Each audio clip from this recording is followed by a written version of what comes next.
તમને ખબર છે રણજી ટ્રોફીનું નામ ગુજરાતના આ રાજકુમાર રણજીતસિંહજીના નામ પરથી રાખવામાં આવ્યું છે. તેઓ એસેજ રમવાવાળા પ્રથમ ભારતીય હતા. શ્રી રણજીતસિંહજી કેમ્બ્રિજમાં અભ્યાસ કરતા હતા અને તેઓ ક્રિકેટ એટલું સરસ રમતા કે તેને ઇંગ્લેન્ડની ટીમમાં જગ્યા મળી હતી. 1896માં ઇંગ્લેન્ડ અને ઓસ્ટ્રેલિયા વચ્ચે એસેજ સિરીઝ ચાલી રહી હતી. ઇંગ્લેન્ડની એક પછી એક વિકેટ પડી રહી હતી, પણ પછી બેટિંગ કરવા આવ્યા રણજીતસિંહજી. તે દિવસે પહેલીવાર એવો શોટ રમવામાં આવ્યો જે આજે ખૂબ સામાન્ય છે, લેગ ગ્લાન્સ.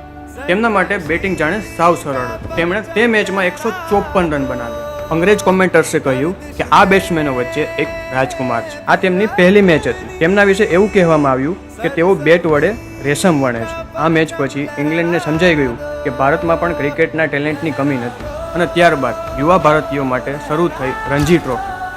આ માહિતી કોઈ ક્રિકેટ પ્રેમી સાથે શેર કરો અને તેમને પૂછો શું તેમને આ વાતની ખબર હતી.